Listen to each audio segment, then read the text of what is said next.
orang yang sudah spiritualnya bersih. Ya, spiritualnya dia itu sudah dijalankan dengan baik, jadi kayak dia bersehati gitu, terus pikirannya positif terus, itu otomatis cakranya dia yang di bawah sadar itu aktif, bersih. Oh. Kalau cakranya bersih, dia jadi sensitif, jadinya terbukalah supranaturalnya.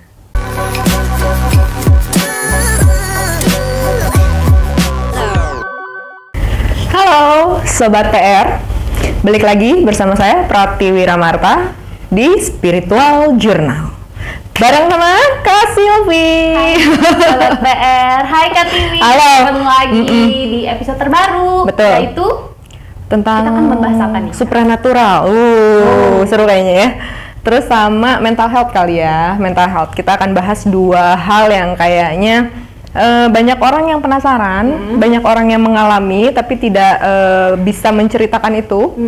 Jadi kita coba untuk menjelaskannya. Oke, sekarang aku diawali dari Silvi sendiri. Pernah nggak sih ngerasain hal-hal supranatural? Kalau ditanya secara pribadi, aku belum pernah dan kayaknya tidak mau ya. Tapi aku sering mendengar hal-hal itu dari teman-teman dan kadang juga baca juga, melihat video juga. Oke. Iya sih, paling itu sih Kak. Oke. Dan aku tuh sebenarnya karena memang aku tuh orangnya penakut sebenarnya. Jadi kadang suka kalau misalnya pun ada, misalnya aku mengalami tanpa sengaja itu ada, aku suka enggak deh gitu. Suka denial. Nah, bahasa umum gitu ya. Iya, umum. Tapi kalau dari Kak Tiwi sendiri banyak kejadian klien-klien gitu? Klien atau banyak, pribadi gitu? Banyak. Kalau pribadi ya lah, karena kan aku dari lahir sudah spesies khusus ya. Spesies khusus. Jadi bisa dibilang gini, kita lurusin dulu nih. Kira-kira Silvi tahu nggak sih supranatural tuh kayak gimana sih? Kita bahas umumnya deh, orang awam kalau diomongin supranatural apaan sih gitu. Terus kamu bakal mikirnya kemana tuh? Mungkin supranatural tuh kayak mistis gitu ya? Mistis, terus setan, nangkep setan, terus yang kayak ada bayangan apa-apa gitu. Nangkep penampakan, kayak gitu. Oke, betul, itu adalah salah satunya, salah satu dari supranatural. Jadi kalau aku jelaskan secara singkat ya, supranatural itu adalah hal-hal yang berkaitan dengan frekuensi lain. Oke. Ya, frekuensi lain dari dunia kita, dari frekuensinya dunia gitu ya. Emangnya ada yang kayak gitu? Ya ada dong, gitu ya. Tapi ada aku dong. Percaya ada. Iya, frekuensi seperti itu ada, sama seperti kita percaya dengan frekuensi yang ada di atas, angel, malaikat, ya Tuhan gitu. Dan kita pun ada yang di bawah gitu, frekuensinya di bawah, low vibration itu ada. Nah, disitulah kita ini sering gesekan sama frekuensinya. Itu kayak kalau digambarin atau dibayangkan secara ringkas, secara gampang itu kayak sinyal radio. Sinyal radio itu kan kalau di film-film Ghostbuster itu Ghostbuster bisa. Makanya kan ada yang bisa nangkep pakai alat katanya. Bahkan sekarang banyak alat-alat yang digunakan untuk bisa menangkap frekuensi-frekuensi lain ya. Karena memang itu kan butuh sesuatu yang khusus untuk bisa menangkap frekuensi tersebut. Misalkan kok bisa sih ada manusia yang bisa melihat gitu ya, melihat makhluk-makhluk astral gitu. Kenapa sih kok bisa? Kenapa enggak? Hewan aja ada yang punya speknya loh. Iya nggak sih? Coba kalau dipikirin katanya anjing. Iya. Kucing sensitif sama hal-hal begitu. Iya, karena mereka itu kan mainnya insting. Kadang kucing sama anjing kan nggak mikirin bukti konkretnya mana, mereka kan nggak kayak gitu. Apa yang mereka rasakan, terus mereka alami sendiri. Mereka punya spek mata yang secara kedokteran gitu ya, korneanya seperti ini, bla bla bla. Makanya mereka bisa menangkap partikel-partikel lain yang nggak bisa ditangkap oleh mata manusia normal, SNI ya. Nah, kalau di kita, kalau manusia ada yang seperti itu juga gitu. Memang dia itu memiliki sesuatu yang mendorong panca inderanya dia untuk lebih tajam. Gitu, untuk lebih tajam, bisa dari pendengaran, bisa dari penglihatan, bisa dari perasa. Jadi macam-macam. Makanya ada yang bilang kalau aku kadang cuma bisa ngerasain merinding-merinding aja, berarti perasanya yang lebih terdorong. Ada yang aku suka ngedengar, tiba-tiba ada yang ketawa, nah itu. Jadi semacam kayak gitu. Tapi kalau yang itu tuh emang dia dari lahir udah kayak gitu, atau sebenarnya bisa dia mau kayak gitu? Mau. Bisa. Jadi ada yang memang sudah dari lahir. Nah, inilah yang masuk ke dalam spiritual journal. Karena spiritual sama supranatural itu dua hal yang berbeda tapi sangat berkaitan. Di spiritual itu kita ada namanya pembersihan cakra bawah sadar. Itu cakra. Tuh cakra-cakra. Jadi kita tuh punya cakra lain loh di dalam diri kita yang tidak terlihat ya. Itu ada dari ujung kaki sampai ujung kepala. Yang di kepala ini crown chakra, ada third eye gitu ya. Ada throat, ada heart gitu. Macam-macam semuanya. Nah, itu semuanya itu di bawah sadar. Saat itu teraktivasi, panca indera kita itu jadi terdorong powernya. Jadi kayak booster gitu. Gimana aktivasinya? Nah, kalau misalkan mau belajar, maksudnya bukan mau belajar, mau mencoba untuk biar terasah gitu ya, itu bisa. Makanya tadi kan nanya, itu dari lahir apa bisa diasah? Bisa gitu. Tapi kadang orang tuh bukan karena sengaja pengen supranaturalnya terbuka gitu ya, pengen karena ingin ngelihat hantu, pengen apa, bukan. Tapi karena orang yang sudah spiritualnya bersih. Ya, spiritualnya dia itu sudah dijalankan dengan baik, jadi kayak dia bersehati gitu, terus pikirannya positif terus, itu otomatis cakranya dia yang di bawah sadar itu aktif, bersih. Kalau cakranya bersih, dia jadi sensitif, jadinya terbukalah supranaturalnya. Dan yang namanya sixth sense itu tidak selalu orang bisa lihat, bukan karena kalau misalkan dibilang kamu sixth sense ya, itu kan kalau stigmanya kayaknya udah indra keenam ya. Indra keenam itu kayaknya tuh berarti kamu bisa ngelihat setan gitu kan. Enggak, padahal. Jadi indera keenam itu tergantung dari cakra bawah sadar mana kamu yang kebuka yang keenam. Gitu. Itu bisa pikiran. Bisa intuisinya kuat banget, feelingnya kuat banget nih orang. Itu juga dia sama dengan kayak punya indera keenam. Karena dia cakra secara intuisinya terbuka gitu. Tapi memang yang lebih mencolok itu orang-orang yang third eye-nya yang kebuka. Kalau gitu. Third eye, mata ketiga. Nah, mata ketiga tuh kayak booster. Masa depan gitu.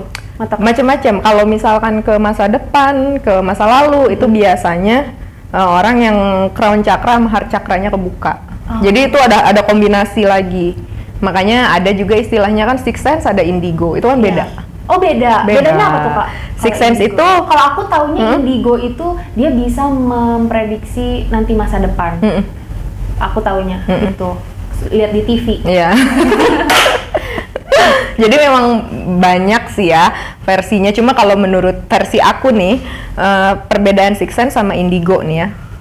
Kalau sixth sense itu dia tuh dari sekian cakra bawah sadarnya itu ada satu yang stabil terbuka.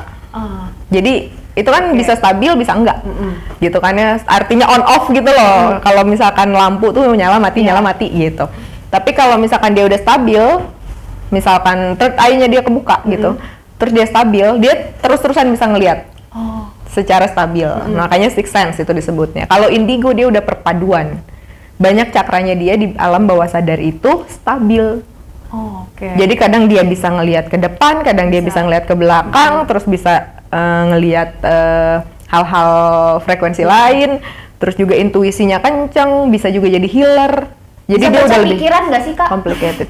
Baca pikiran kalau 100% aku rasa nggak ada orang indigo yang bisa, ya nggak ada manusia yang bisa begitu. Tapi prediksinya dan feelingnya tuh kencang. Gue tahu nih dia mikirnya ke arah mana. Gitu. Sebenarnya itu membantu kecerdasan. Suka gitu tuh, Kak. Iya. Gimana tuh? Kayaknya orangnya gini deh. Ini kayak julid ya. Detektif ya. Jiwa-jiwa detektif perempuan ya biasa. Biasanya cewek-cewek gitu. Ya nggak sih, sobat PR gitu nggak sih? Apakah itu termasuk indigo? Jadi kalau nanti ngaku-ngaku indigo. Iya, gue indigo bisa baca perasaan cewek gue gitu ya, cowok gue gitu. Enggak sih. Jadi kalau indigo itu warna aura sebenarnya. Nama warna aura. Warna ungu ya? Warna keunguan itu namanya warna indigo, di mana lambang dari warna aura keunguan itu adalah tingkat supranatural yang tinggi. Itu tuh maksudnya ungu tuh kita bisa, kalau orang yang bisa ngelihat emang ungu? Enggak, bias gitu. Jadi kayak bias warnanya keunguan, bias warnanya ada coklat, green atau apa macam-macam. Ada macam-macam warna. Iya, dan kalau sekarang Tiwi ngeliat aku warna apa? Kamu lagi agak healing ya orangnya, lagi lagi ada healing, terus juga lagi ada abunya, ada stres, depresinya, ada macam-macam. Ada, ya kan jadi kebaca. Jadi sebenarnya gini sih, kalau misalkan warna aura itu kompleks, karena dia tuh ada yang ngebaca kesehatan, jadi warna pancaran kesehatan, ini gitu ya, ada suasana hati, ada love, ada macam-macam, luka hati segala macam itu, jadi bercampur dia warnanya gitu. Nah, warna keunguan yang stabil, warna keunguan yang stabil itu biasanya karena dia supranaturalnya tinggi, jadinya dia tuh si warnanya tuh selalu ada, semu keunguan itu di orang itu selalu ada. Dan sekarang ini alat deteksi aura itu digunakan juga oleh psikiater untuk melihat kondisinya dia secara bawah sadar. Jadi kan memang psikiater dan psikolog itu sangat mempelajari alam bawah sadar seseorang. Jadi mereka pun untuk beberapa psikiater dan psikolog pun menggunakan metode-metode yang memang arahnya ke spiritual, arahnya ke supranatural. Karena ada orang yang ke-trigger mental health-nya itu karena supranatural. Gitu. Kayak di film apa ya yang kayak The Exorcism gitu-gitu ya? Banyak yang kayak gitu. Jadi itu bohong nggak sih? Dia caper nggak sih? Ya kita mau lihat dari sudut pandang mananya gitu ya. Bisa dia disebut kayak gila apa gimana ya gitu. Karena kita nggak paham dunia kayak gitu. Karena memang dunia kayak gitu tuh personal juga gitu. Itu benar-benar pengalaman personal setiap orang. Ada banyak sebenarnya ya, kalau misalkan saya ketemu aja sama satu komunitas dan mereka nggak tahu nih kalau aku tuh ke spiritual dan supranatural, nggak tahu. Terus tiba-tiba mereka nyeletuk cerita gitu tentang pengalaman supranatural mereka. Tapi selalu bilang, tapi aku tuh bingung loh mau cerita ke siapa. Gitu. Nah, di film-film itu tuh sebenarnya itu tanda-tanda, itu kasus-kasus yang udah sangat berat banget ya. Supranaturalnya udah yang kayak lawan demon, devil. Emang nggak ada gitu, devil sama demon tuh nggak ada. Kata siapa? Ada lah. Gitu, ada malah banyak gitu ya, dan caranya juga bagus-bagus. Mereka tuh liciknya luar biasa. Terus mereka tuh kayak gimana sih? Energi mereka tuh gitu. Apa ya? Sucking the soul ya? Bener ya? Apa tadi? Apa sucking the soul? Apa merenggut jiwa gitu? Iya. Bisa sebenarnya yang direnggutnya itu kebahagiaan. Kebahagiaan. Kayak dementor tuh. Iya, dementor ya. Iya kan? Kayak dementor. Jadi kalau dementor kan itu menyedot jiwa. Iya. Biasanya memang banyakan justru orang-orang yang kena mental health itu berawal dari kasus-kasus supranatural. Biasanya mereka itu yang punya cakranya tuh teraktivasi dan stabil, tapi mereka ada di lingkungan yang tidak mau mensupport itu gitu. Ada yang kalau dia dilawan terus ya. Dia juga jadi ngerasa nggak normal kan. Ini apa sih, gue ngelihat apa sih, ngedenger apa sih gitu, dan nggak tahu harus ke siapa cerita karena nggak logika banget gitu kan. Terus akhirnya biasanya akan diatasi kalau misalkan ini kalau keluarganya support ya atau lingkungannya support, biasanya mereka bakalan bawa ke religi. Kalau misalkan itu kan ruqyah, gitu betul, ruqyah, apalah pembersihan apa gitu. Cuman ada di kasus-kasus tertentu itu tuh nggak mencabut sampai akarnya kalau di supranatural ya. Karena gini, kalau misalkan dia bawaannya itu memang ternyata third eye-nya terbuka, udah gitu dia kan akan terus bisa melihat. Kalau dia nggak tahu gimana cara memanfaatkan itu, dia juga nggak tahu apa kegunaan itu untuk hidupnya gitu, dia akan stres terus karena dia akan ngerasa itu tuh musibah bukan anugerah gitu. Padahal kalau kita tahu manfaatnya apa, tujuannya apa, terus alasannya kenapa sih kita dikasih seperti itu gitu, itu dia akan jauh lebih enjoy. Karena dulu aku ngerasain banget, kena banget mentalnya waktu punya teman masa kecil gitu ya, terus makin gede makin sadar, oh itu bukan orang ya gitu.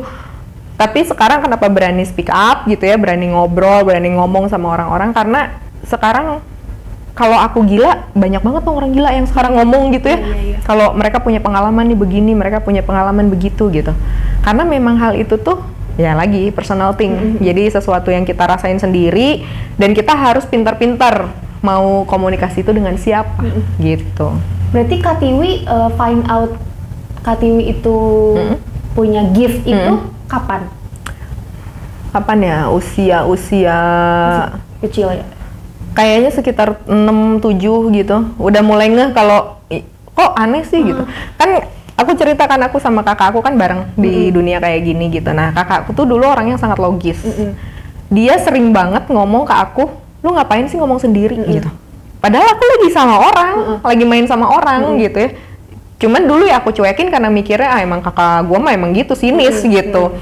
Terus pengalaman-pengalaman lainnya kayak kalau misalkan ada yang meninggal, gitu ya, mau itu tetangga, mau itu sosok saudara atau siapa, itu kenceng banget ke aku kalau nggak diliatin dia datang gitu ya ke aku gitu tiba-tiba ada di rumah atau gimana, terus kalau nggak lewat mimpi kenceng gitu. Makin lama pas makin sadar kok aneh ya. Pernah sempat ngomong gitu ya, ngasih tahu ke mama atau ke papa gitu. Terus gimana reaksi mereka?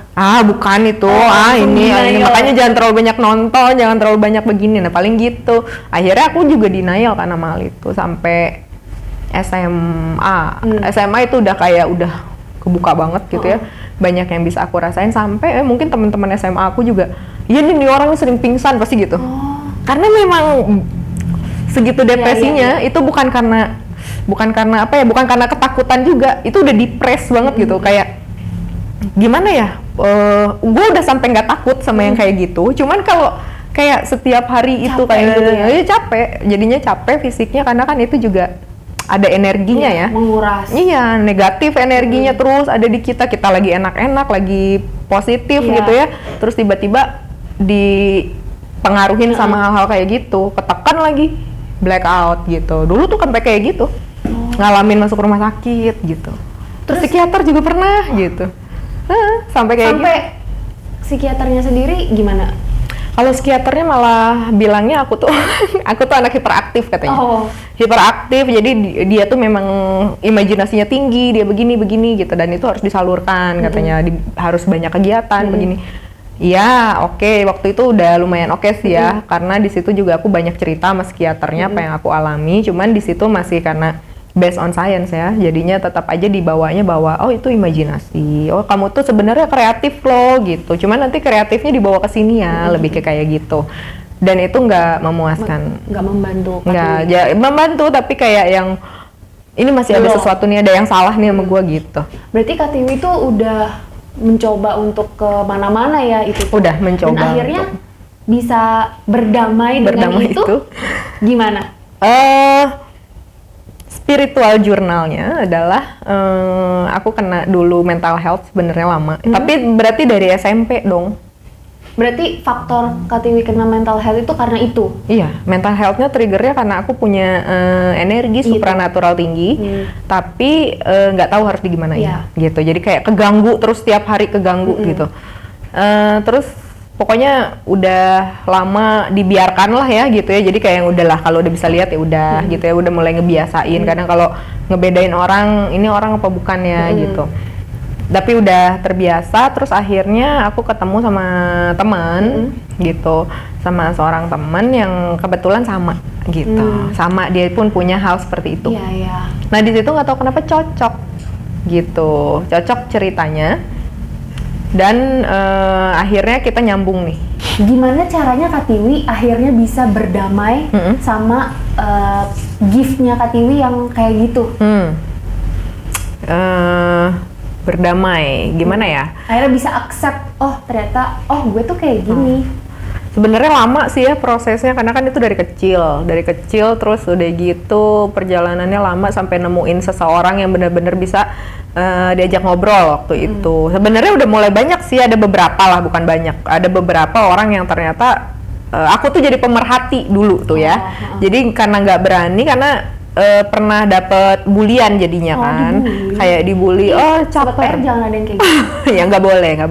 Bully-bulian nggak boleh sobat ya.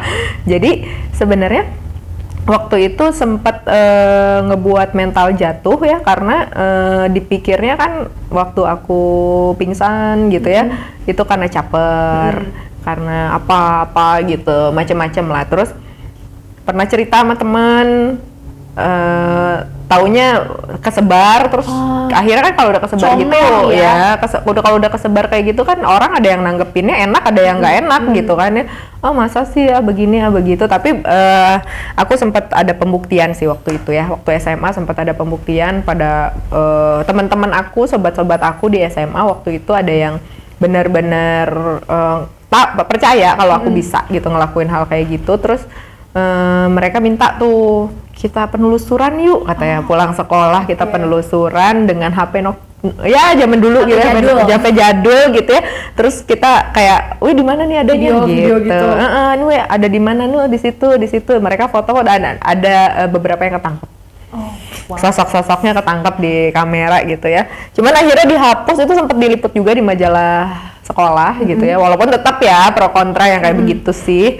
Terus mereka akhirnya hapus karena mereka karena excited, mereka jadi cerita kemana-mana gitu. Terus mereka jadi kena apes, jadi kayak ada yang ngikutin katanya. Dan di situ mereka makin percaya, makin yakin, beneran nih yang kayak beginian ada gitu. Karena mereka ngerasain sendiri. Ternyata gitu. Memang untuk percaya itu harus kita ngerasain. Betul. Jadi kita kayak ngerasain, kita betul-betul mengalami dulu, baru kita bisa ubah cara berpikir, cara berpikir kita jadi berubah. Nah akhirnya kuliah masih sama seperti itu, masih sering kadang tiba-tiba capek, cuman kayak nggak gampang pingsan, cuman kayak mudah capek, mudah lelah gitu. Akhirnya ketemu tuh sama sahabatnya suamiku yang dulu tuh juga sama tuh. Dia juga seorang indigo. Spesial. Ya. Terus akhirnya cerita ngobrol, oh cocok caranya sama aku. Terus apa yang dia rasain dan aku rasain itu kok mirip ya. Karena gini loh, ada orang indigo tapi mereka beda ngerasainnya. Karena maksudnya beda pemikiran gitu ya. Karena kan tergantung karakternya saat menanggapi gift-nya seperti apa. Ada yang terpental ke atas sehingga begitu arogan gitu ya memiliki gift-gift itu, ada yang malah cenderung dia jadi nggak mau ngeluarin itu begitu kan. Nah ini tuh sama gitu.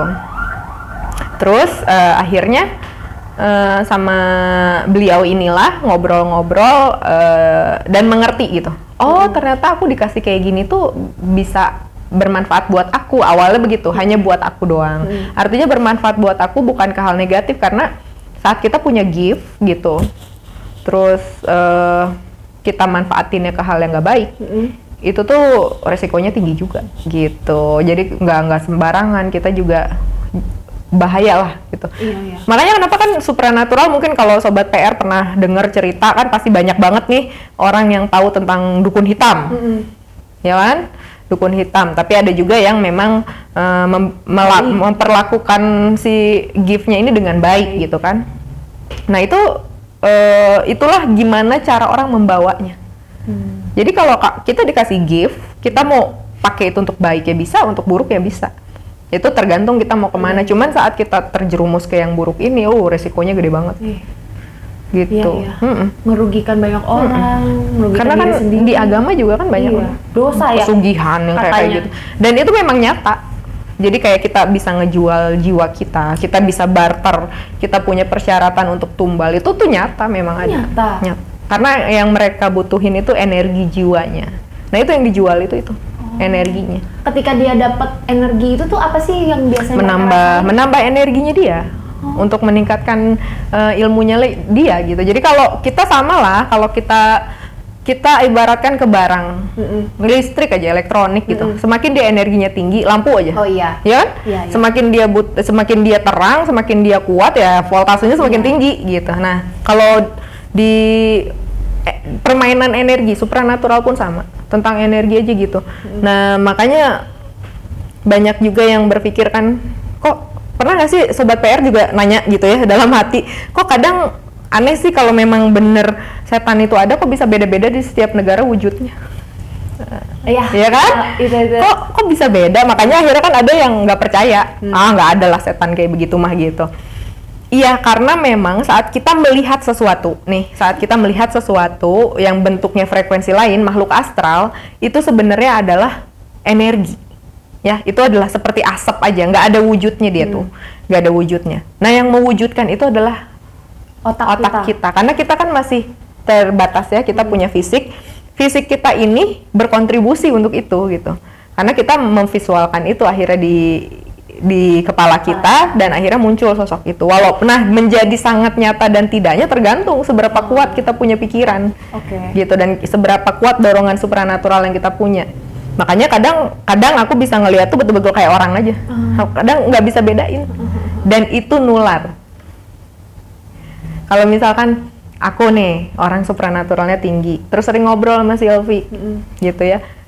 Itu bisa dikit-dikit tuh mengasah supranaturalnya, karena kan sekarang pengetahuannya jadi tahu. Iya. Pengetahuannya jadi terbuka nih, ternyata begini nih gitu, pemahamannya begini. Nah, udah tercerna sama otak dan akhirnya udah paham. Setelah paham, jadinya malah bisa merasakan gitu. Tapi kayak nggak langsung merasakan gimana, enggak, tapi setidaknya hal-hal yang ke arah sana tuh udah kayak yang nggak didenialin lagi. Emang ada tapi ya udah gitu. Karena memang nggak perlu ditakutin sih, apalagi kalau low ya. Low tuh nggak perlu ditakutin. Tapi ada nggak Kak yang merasa ini harus dihilangin gitu? Oh banyak. Ini harus dihilangin, itu mau sampai kapanpun susah hilangnya, nggak, bahkan malah jadi menyakiti diri sendiri. Jadi kalau misalkan nih di Sobat PR ada yang ngerasain nih, ini saya nih kayaknya spesies khusus gitu ya, spesies khusus, kalau nggak ciri-ciri yang tadi udah aku sebutin tuh pernah dirasakan gitu, itu lebih baik sih mencari teman cerita, ya, mencari teman cerita yang satu frekuensi juga, yang pernah merasakan hal yang sama juga. Justru jangan mencari penolakan tentang hal itu. Jangan denial. Jangan denial dengan hal-hal yang memang seharusnya sudah kita terima. Karena itu kalau dikembangkan dan kita bawa itu ke positif, itu bagus banget. Jadi intuisi terasah gitu ya. Kita jadinya bisa lebih waspada menjalani hidup. Bahkan lebih bagusnya lagi itu bisa dibawa untuk membantu orang gitu. Jadi banyak lah ininya, manfaatnya tuh ada kok, cuman memang banyak yang menolak karena dianggap aneh, dianggap gila gitu. Ini pelajaran sih buat aku ya, buat Sobat PR juga. Jadi kalau misalnya ada orang yang punya special gift, harusnya jangan dikucilkan. Kalau misalnya dia butuh cerita ya dengarkanlah ya. Betul. Gitu ya Kak. Kalau nggak ngerti dengerin aja, kenapa sih gitu. Kayaknya itu biar dianya juga nyaman gitu ya, jadi dia tersakiti atau gimana gitu. Ya, makanya ada istilahnya juga kan, ada light worker, ada dark worker. Nah itu adalah dua jalur yang dipilih saat orang-orang memiliki gift. Misalkan Sylvie ngerasa ternyata gue punya gift ini ya gitu, tapi baru menyadari karena sudah tidak denial, karena semua orang pasti punya gitu. Udah nggak denial terus ini, tapi malah dimanfaatinnya ke hal yang kurang baik nih, masuknya ke dark worker, senengnya ngeganggu yang light.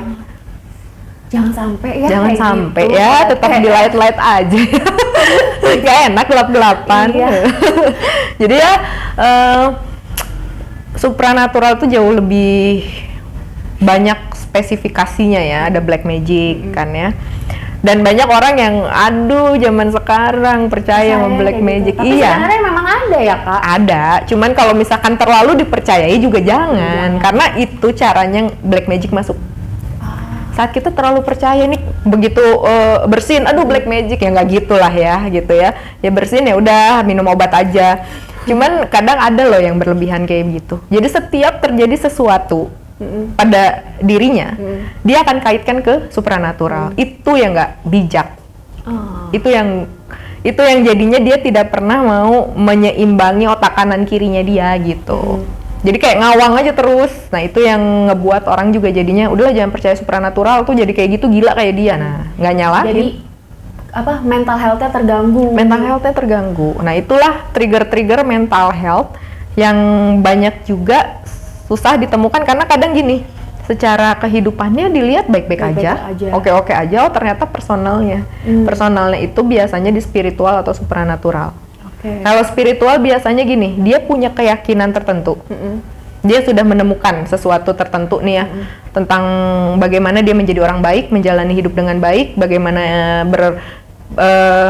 kita berkomunikasi dengan Tuhan, dengan semesta gitu. Tapi kok banyak kontradiksi ya di masyarakat. Saya tuh pengen kayak gini tuh biasa aja, nggak usah ribet, nggak usah dikotak-kotakin lagi, saya agama apa, saya budayanya apa, saya ras apa, saya asalnya dari mana. Ada orang yang begitu dan itu jadi depresi karena aku pengen bebas gitu, aku pengen jadi orang baik dan bebas, nggak ada harus begini harus begitu gitu.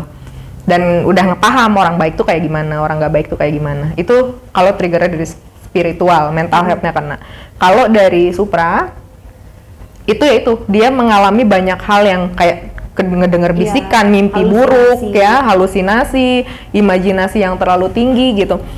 Nggak salah loh, psikiater bilang kalau orang tuh imajinasinya terlalu tinggi. Iya. Kalau dia punya imajinasi yang tinggi karena dia punya gift supranatural, tapi dia nggak bisa kontrol. Kalau dia bisa kontrol, apa yang dilihat pun nggak akan sebegitunya kok gitu, nggak akan sebegitunya, atau paling nggak dia udah bisa tahu cara gimana menghindarinya gitu. Nah, mental health juga sangat tinggi dari situ gitu. Oke, jadi begitu penjelasannya. Kalau Sylvie sendiri gimana? Punya pengalaman mental health? Aku love life biasanya ngebuat mental health ini nggak? Sebenarnya personal issue sih. Jadi aku memang pernah konsultasi ke psikiater dari 2018, tapi alhamdulillah sih sekarang udah sembuh. Aku mendeklarasikan aku sudah sembuh. Ya intinya sih gitulah, kita ke psikiater, ikut pengobatan di sana, minum obat, dan aku juga ternyata baru tahu ternyata yang kayak gini-gini tuh bisa menjadi salah satu metode healing, salah satu apa ya, obat ya. Iya, metode healingnya. Metode healingnya ternyata mungkin kayaknya kalau misalnya aku bisa milih gitu ya, ini mah personal aja ya, kayaknya lebih enak untuk bercerita dibanding aku harus minum obat. Karena kan efek sampingnya ya itu mah medis lah ya. Kalau diagnosanya sebenarnya ke sedang, ringan, berat? Kalau kemarin waktu itu aku depresi sedang dan anxiety. Anxiety. Tapi bukan karena ada supranatural, memang aku dari sendiri ya?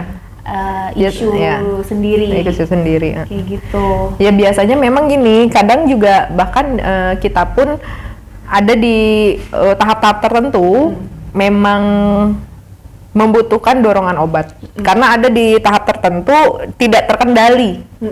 Tidak terkendali, akhirnya dia bisa melakukan hal-hal yang di luar nalar gitu ya. Bisa suicide atau menyakiti orang lain gitu. Menyakiti diri sendiri. Iya, menyakiti diri sendiri. Itu yang aku alamin. Kecenderungannya kalau misalkan dia baik, sebenarnya orangnya tuh baik banget gitu, nggak menyakiti orang aja takut, cenderung jadi ke diri sendiri. Kalau ringan dia hanya menyerang lewat pikiran, lu yang salah, gue yang salah, gue yang salah gitu, gue nggak ada gunanya, masih begitu tuh, itu masih ringan.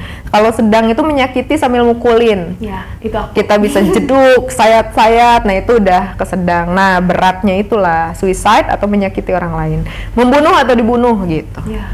Itu jujur itu aku baru realize ternyata separah itu mental health itu. Dan menurut aku cara mengobatinya yaitu dengan bercerita. Ya, betul. Karena sepengalaman aku ya Kak, karena kita banyak pikiran, terus kita nggak mengeluarkan unek-unek, itu malah jatuhnya jadi menumpuk gitu di otak, di pikiran, jadi merenung. Dan waktu itu memang psikiater aku tuh pernah bilang, ya kamu kalau misalnya ada masalah cerita, tapi ceritanya ke siapa dulu? Iya gitu, betul. Kan? Itu pilihannya juga harus benar. Karena bisa jadi salah cerita malah jadi tambah masalahnya. Iya betul. Jadi kayaknya aku mungkin lebih prefer untuk ini sih dibanding minum obat ini. Aku pribadi ya, pilihan pribadi. Jadi macam-macam ya untuk sobat PR juga. Kalau misalkan ngerasa ada banyak overthinking gitu ya, kadang itu harus ditumpahkan, cuman tumpahkanlah pada orang yang tepat. Sama kayak buanglah sampah pada tempatnya. Kalau misalkan kita punya masalah yang kira-kira tidak bisa dipecahkan sama tukang cilok, ya jangan curhat ke tukang cilok kan gitu ya. Jadinya kita juga harus pintar-pintar ke sahabat yang kita percaya atau ke yang lain. Tapi di tahap tertentu kalau kita udah tahu, wah ini kayaknya udah gue nggak bisa nih persoalannya. Kadang kan kita malu loh sama sahabat sendiri nyeritain, walaupun sahabat sendiri. Akhirnya kan kita mendingan pilih orang yang nggak dikenal deh gitu. Itu juga bisa gitu jadi pilihan. Dan untuk yang menjadi sosok pendengar yang dicurhatin nih, kalau kalian ngelihat gitu ada yang kayak begitu, dengerin aja, benar. Jangan dikomentarin, dengerin aja. Kadang gitu. Memang orang yang pengen cerita itu minta masukan. Tapi kalau misalkan dia kelihatan yang udah dia cuma pengen, jadi gimana ya, orang yang lagi kena mental health itu dia cerita, tapi dari ceritanya itu kita udah tahu ini kok kayak begini sih dia harus cerita. Ya, kita dia lagi nggak, dia memang lagi egonya lagi tinggi, dia lagi nggak mau ngerti siapa-siapa. Padahal kalau kita dengerin, lu yang aneh, lu yang ini gitu. Tapi diem dengerin aja gitu. Banyak sih cara-caranya banyak. Menarik. Kalau aku pernah baca gitu ya, masalah itu juga harus di-share. Jadi bukan hanya kebahagiaan, tapi sadness, sorrow semuanya. Itu harus bahkan sadness juga sekarang itu kan harus dirayakan. Putus, yeay, langsung gitu. Ya minum ya gitu. minum susu gitu. Macam-macam jadinya, banyak metodenya untuk bisa kita naikin lagi kepercayaan diri gitu. Kalau kita punya isu-isu di mental gitu ya, kita punya overthinking segala macem, apalagi sekarang. Nah sekarang naik ini karena COVID. Hikmahnya seperti itu, orang jadi lebih aware gitu sama kesehatan mental gitu. Kita harus bersama-sama ya. Kita tuh tidak sendiri. Betul. Enggak dong, nggak sendiri. Benar-benar. Ngintip. Tadi nungguin. Ya. Oke deh kalau gitu, ini menarik banget ya pembahasannya dari supranatural jadi mental health itu ternyata punya ada semuanya hubungannya. Nah Kak Tiwi punya nggak sih tips-tips gitu untuk sobat PR? Mungkin sobat PR yang juga punya gift juga terus lagi struggling gimana nih gua harus bersikap gitu. Terus mungkin sobat PR yang juga punya temen yang punya gift itu terus gimana ya gue harus nanggepin orang gitu. Nah mungkin Kak Tiwi punya nggak sih tips-tips untuk sobat PR? Nggak punya. punya banyak. Jadi itu saking banyaknya kayaknya kalau dibahas sekarang kurang nih waktunya. Next, I'm in. Join ya. Minggu depan ya join ya sobat PR ya. Kita bahas tentang tipsnya. Kita bisa kupas tuntas ya tips-tips buat sobat PR. Mungkin sobat PR juga yang pengen nanya gitu, gimana sih Kak, gini gitu, tulis di kolom komentar ya. Iya, jadi nanti kita bisa bahas based on komen kalian. Jadinya kan lebih real ya.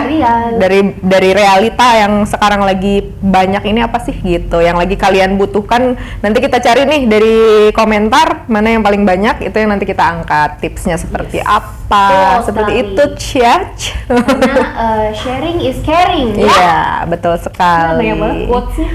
Oke, sahabat PR semuanya, sobat PR semuanya, terima kasih ya di video kali ini. Semoga punya manfaat juga. Juga bisa membantu kalian membuka pikiran, melihat dunia lebih indah gitu ya. Tidak perlu banyak pro kontra gitu ya. Sudah cukup dia yang ngebuat saya pro kontra gitu ya. Jangan nambah-nambah lagi gitu ya yang seperti ini. Udah capek ya, Bu. Betul. Makanya kita ketemu lagi di episode selanjutnya. Kita ngebahas tentang tipsnya semuanya. Oke, aku Pratiwira Marta dan Silvi. Jangan lupa like, share, komen, subscribe YouTube channel Pikiran Rakyat. Oke, bye. Bye.